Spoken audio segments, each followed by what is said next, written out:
What's up everyone, it's the Tyrant here. Welcome back to Exploring Halo, and today we're checking out the Halo 2 mission, Uprising. This is a shorter mission than usual, as are the last three missions in this game, but we're still going to have a lot of fun with it anyway. So the first thing that I wanted to check out, and I know you guys wanted to see this too, is can you see the inside of the control room before you actually get to it in the next mission? So the answer here is yes and no. So first of all, I went ahead and using the blue trainer as well as assembly, I went ahead and just sort of skywalked over to the control room. And what I can see here is, so Tartarus hasn't actually arrived here yet. He doesn't arrive here until the end of the mission. So the door is open. Now, if you actually go inside, this is exactly how it's supposed to look before the Scarab gun completely melts the hallway. So you can walk all in here, but when you get to the door that leads to the area prior to the control room itself, there's just this big blank slab there. If you try to walk through it, there's nothing there.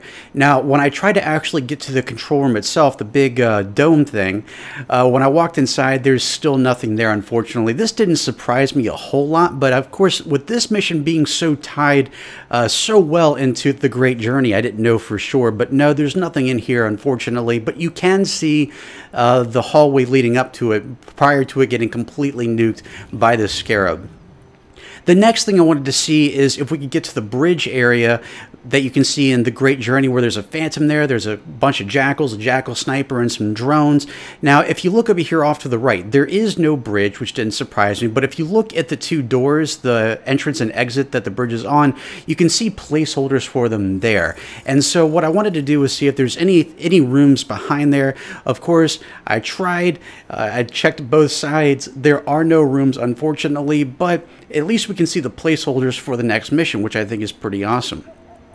The next thing I wanted to see is if we could, how much of the mission, the Great Journey, we could actually explore from this mission. So the first thing I found out is that if I try to explore this on the ground, you can see our exit door over there on the left, but if I try to explore this on the ground, this is the area where the Great Journey starts.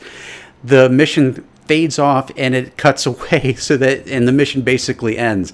That actually kind of surprised me a little bit, but at the same time, this is also how I sort of end the mission in my legendary walkthrough, where if you stand at a certain point on the cliff and drop down, instead of dying, you actually get to finish the mission early. So I think that's pretty awesome. So it did close it off here. So again, I wanted to try this a second time around by skywalking. I didn't want to hit any trigger points.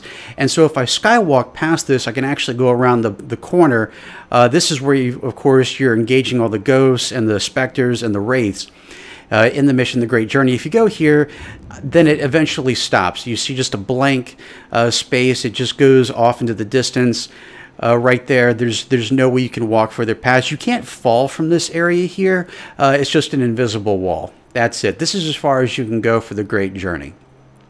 So on my way back, when I was restarting this mission to see if how far I could go without triggering any load zones, I noticed there were some invisible weapons fighting in the beginning. I think General Kidd may have covered this once, but apparently it's a brute shot and some plasma pistols or plasma rifles. With just there's weapons there, but there's no one actually wielding them. I didn't know the Covenant had the technology. So the next thing I wanted to see is, because a lot of these missions are governed by load zones, that basically means that you can't proceed through the mission until you've triggered certain checkpoints. And so what I wanted to see here is if I could actually skip the entire interior section of this mission, because it's clearly visible from the cliffside right before you get to the control room. So when I got here, of course, when I look everywhere, there's no enemies to be found anywhere. So this is the outdoor part. I wanted to see how far I could go.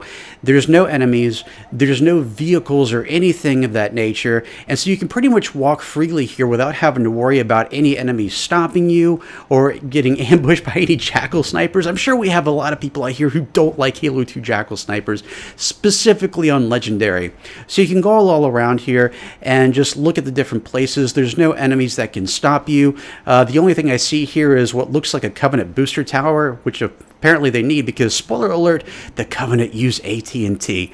So going further down, we finally get to the area where the wraiths are supposed to be. The wraiths are not there at all. You know, sometimes back in Halo Combat Evolved, you'd see empty wraiths where there would normally be a pilot, but in this particular scenario, there are no wraiths.